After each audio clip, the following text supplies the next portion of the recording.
সৰ্বপ্ৰথমে মই কোকৰাঝাৰ লোকসভাৰ বাকী ৰাইজক ধন্যবাদ জ্ঞাপন কৰিছোঁ যে কোকৰাঝাৰ লোকসভা সমষ্টিত মোক ইণ্ডিপেণ্ডেণ্ট বা নিৰ্দলীয় প্ৰাৰ্থী হিচাপে হাইয়েষ্ট ভোট প্ৰদান কৰিছে।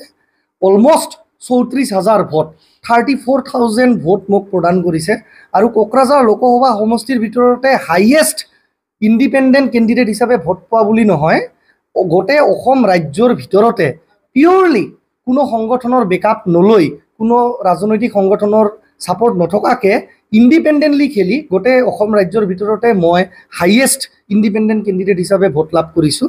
তাৰ কাৰণে মই কোকৰাঝাৰবাসী ৰাইজক ধন্যবাদ জ্ঞাপন কৰিছোঁ।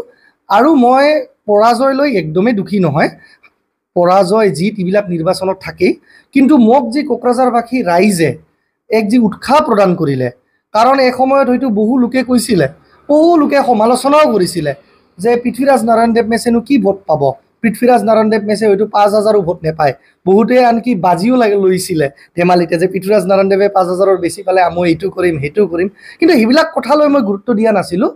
আৰু মই এইটোও নহয় যে 34,000 ভোট পাই মই একদম সম্পূৰ্ণভাৱে উৎফুল্লিত হৈছোঁ বা মানে সুখী হৈ পগলা হোৱাৰ দৰে হৈছোঁ, তেনেকুৱাও নহয়। বাটত আগুৱাই যাবলৈ বহুত আছে, there is a long milestone to go'. কিন্তু 34,000 ভোট বা 34,000 ভোট যে মোক কোকৰাঝাৰ লোকসভা সমষ্টিবাসী ৰাইজে মোক যে এক 15 দিনতকৈ কম সময়ত ইণ্ডিপেণ্ডেণ্ট কেণ্ডিডেট হিচাপে অকলে যুঁজ দিয়াৰ পিছতো যে তেওঁলোকে পৃথ্বীৰাজ নাৰায়ণ দেৱ মেচ হিচাপে, ব্যক্তি হিচাপে মোক মানে চালি জাৰি চাই যে ভোট প্ৰদান কৰিছে, তাৰ কাৰণে মই একদম কাতৰভাৱে তেওঁলোকক ধন্যবাদ জ্ঞাপন কৰিছোঁ, কৃতজ্ঞতা জ্ঞাপন কৰিছোঁ। আৰু লগতে মই এইখিনি ক'ব পাৰোঁ যে মই আৰু এটা কাৰণত সুখী যে মই ইলেকশ্যনৰ সন্দৰ্ভত দুটা প্ৰিডিকশ্যন কৰিছিলোঁ যে কোকৰাঝাৰ লোকসভা সমষ্টিত খাম্পা বৰগয়াৰী BPFৰ ৰং কেণ্ডিডেট। খাম্পা বৰগয়াৰী যদি BPF দলৰ পৰা প্ৰতিদ্বন্দ্বিতা আগবঢ়ায়, BPF দলে কেতিয়াও নিজিতে।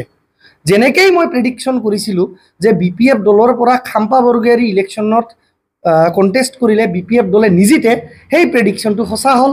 খাম্পা বৰগয়াৰী ইলেকশ্যন নিজিকিলে আৰু যাৰ কাৰণে ৰং কেণ্ডিডেট বাছনি কৰাৰ কাৰণে আজি BPF দলে পৰাস্ত হ'ল আৰু হাৰ মানি ল'বলগীয়া হ'ল।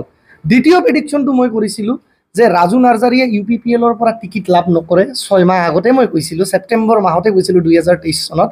তেতিয়া মোৰ কথাক লৈ বহুতে হাঁহিছিলে, মোক বহুতে জকিং কৰিছিলে, বহুতো গালি গালাজ কৰিছিলে, কিন্তু UPPL দলে মোৰ কথাখিনিক গুৰুত্ব সহকাৰে ল'লে। UPPL দলে মোৰ কথাখিনি গুৰুত্ব সহকাৰে লোৱাৰ কাৰণেই ৰাজু নাৰ্জাৰীক তেওঁলোকে কেণ্ডিডেট হিচাপে নিদিলে, আৰু ৰাজু নাৰ্জাৰীক কেণ্ডিডেট নিদিয়াৰ কাৰণেই আজি জয়ন্ত বসুমতাৰীয়ে UPPL দলৰ পৰা বিজয়ী হ'ল।